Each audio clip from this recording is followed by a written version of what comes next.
move on to the main event of the evening. We got a matchup between Jared Cannonier going up against Kelvin Gastelum. Cannonier's coming in at 13-5 and is the minus 160 favorite, whereas Kelvin Gastelum is 17-7 and is the plus 135 underdog. How do you see this matchup going? Yeah, man, this is another good matchup in a dangerous division.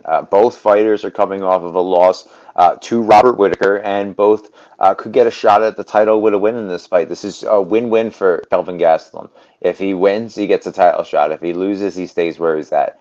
With this fight, I believe it will be decided based on which Kelvin Gastelum shows up, and I feel like we talk about this a lot whenever we discuss Kelvin's fights. If it's to keep the fight standing, Gastelum, I think Cannonier uses his incredible 6-inch reach advantage to piece Kelvin up and get the knockout. But if it's the wrestle first Kelvin who shows up to the fight, I believe the fight will be different. I do believe that we will see the keep the fight standing Gastelum, and I believe Cannonier will work the distance and use his jab and combinations to keep Kelvin moving backwards. I'd like to see Gastelum mix in leg kicks to chop at the lead leg and then follow up with the left, but I'm curious to see how Cannonier has been and how he's going to look based off that 10-month layoff. But with this fight, I don't think it's going to be ring rust. And with the version of Gastelum, I believe, who's going to show up, I see Cannonier getting the win by decision.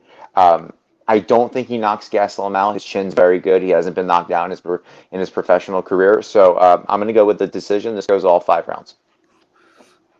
First, I got Jared Cannonier. He has a Muay Thai background. He tends to move backwards and lean his head back to avoid strikes. He has nice lower leg kicks and uses a nice stiff jab when he is in orthodox. He likes to keep things on the feet and tries to stuff every takedown using sprawls. He commits to sprawl and chain wrestling is his weakness. He has good get ups along the fence and he is lost when trying to get up in the open. He is physically strong and has long legs and doesn't put out a lot of volume.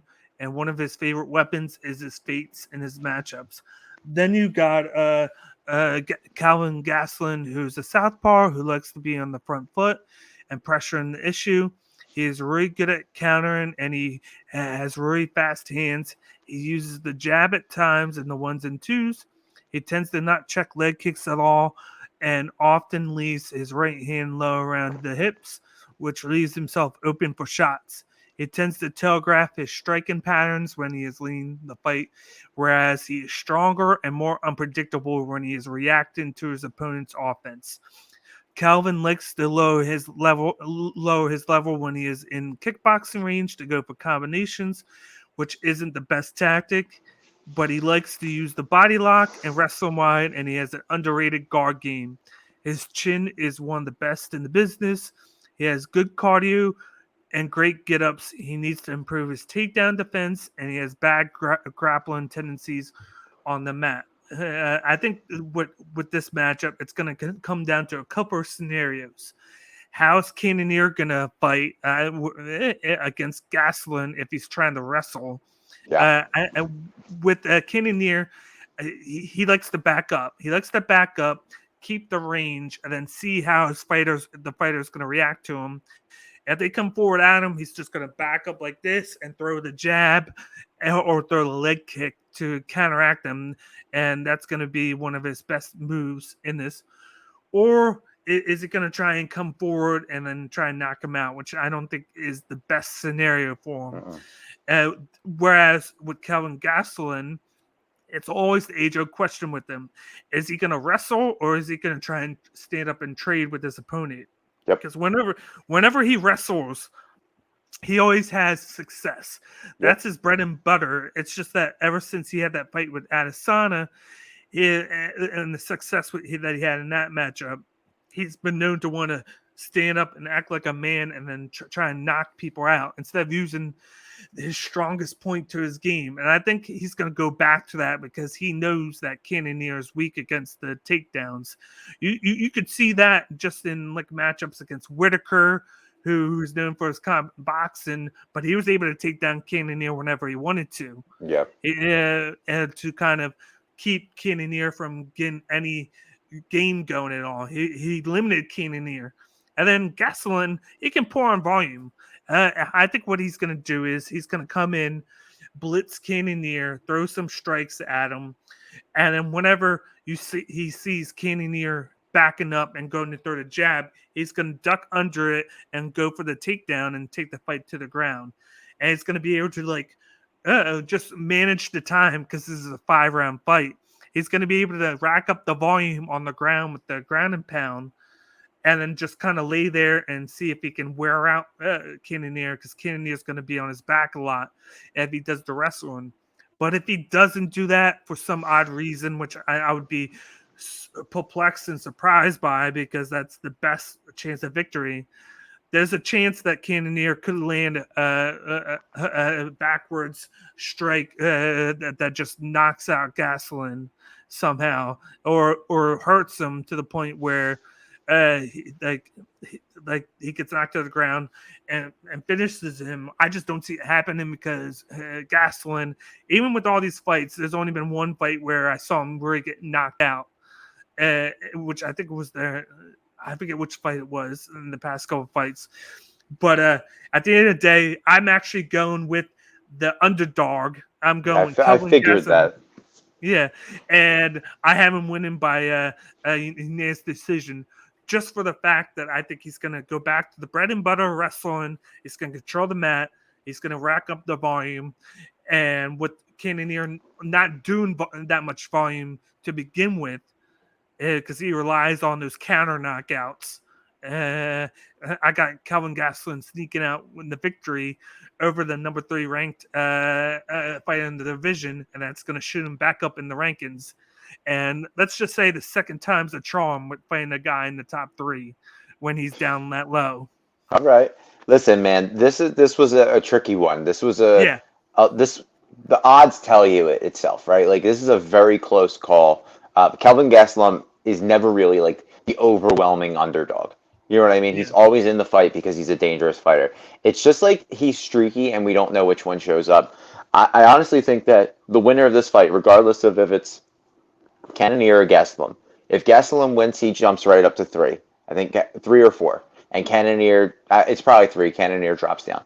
The winner should get the winner of Izzy and Whitaker. Now, I know Paulo and Vittori are going to fight each other, right? Yeah. The UFC doesn't seem very high on Paulo right now. And honestly, like, this is my opinion. I feel like Costa has pulled out of fights that he didn't think he could win. Yeah. Because he doesn't want to fall in the rankings, right? Whitaker, I think, would have beat Costa. Cannonier, I also think would have beat Costa. Because I actually think that matchup wise, Cannonier would be a better matchup for Costa than Vittori would be.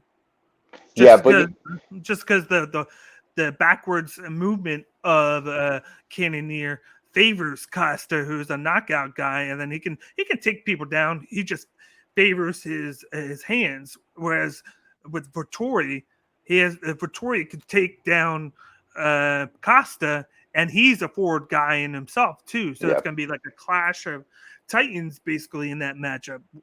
I just think he matches up better with Cannonier. I honestly think he pulls out of the fight against Vittori too. To be honest with you, I think he's just waiting for a shot at Izzy. And I think with this fight, let's say Izzy beats Whitaker, which he could. I mean, he has in the past. The writing, like the story between the winner of this fight is good because Cannonier's never fought Izzy, right? So that's a crazy matchup. But also, Gastelum gave Izzy the hardest time he's had besides the Jan Blachowicz fight, and that was, he was punching out of his weight class because he was fighting a guy who was much more heavier than him. So when you look at the winner of this fight versus the winner of, Izzy and Whitaker, I think that's better than the winner of Paulo and Vittori because they both had their shots and it wasn't even close. In that fight, Kelvin Gastelum was kind of like a poor man's Jan Blachowicz because he just kept on pressuring Izzy. He popped Izzy, and then he got him along the cage and used the wrestle on. It's just that then he kind of fell away from that later in the fight, and then that's when Izzy took over because I feel like it's a switch with Gastelum where he's using it or he doesn't use it until something happens to him. and then he goes away from it, and then that's what happened. He went away from the wrestling, and he fall just like fighters. They fall in love with the knockout, Yeah. and then he got the shot, which he used to go along with the wrestling, and then he winds up losing. And then he went on the losing streak before he beat Ian Heinisch, only because Ian Heinisch tried to take him down. Yeah. And then that's when he needed to use the wrestling to combat against it, and he dominated that fight. And then he Yeah. went away from it, of course, against Whitaker until later on. He was able to use it in rounds, I think, 4 and 5, and he was making the fight competitive. It's just that Robert Whitaker just pieced him up on the ground Yeah. Yeah. for majority of the fight. And I think that's why with this one, I have Gastelum all day. Yeah, the thing about this matchup that like kind of swayed my decision was their common opponents besides Whitaker. And I looked at that Hermanson fight where Cannonier was great in and Gastelum really struggled in. And Gastelum caught Hermanson, but then yeah, Hermanson caught him and then submitted him. yeah, Yeah, because just like I said, you're not gonna knock out Gastelum. You're just gonna either submit him or beat him by unanimous decision because of his chin. I And don't then know. that, I hear you, and that's what I said. Like that's why I think it's Cannonier by decision. But Cannonier, as we know, is a middleweight with heavyweight power because he fought at heavyweight.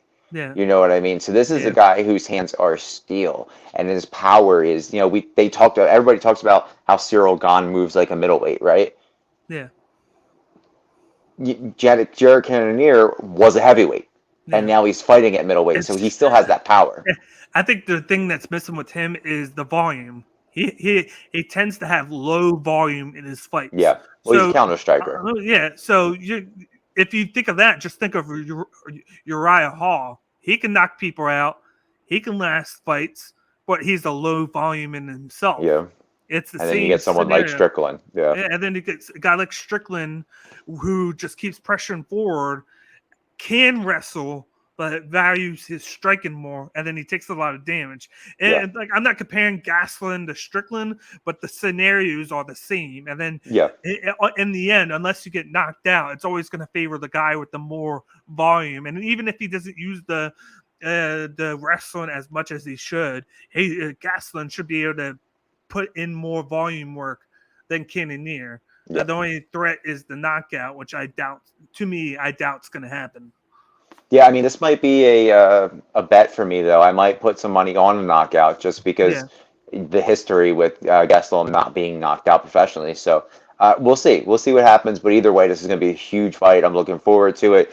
Huge title implications for both of these men. So I'm looking for a banger between these two. Yep. But that will wrap things up with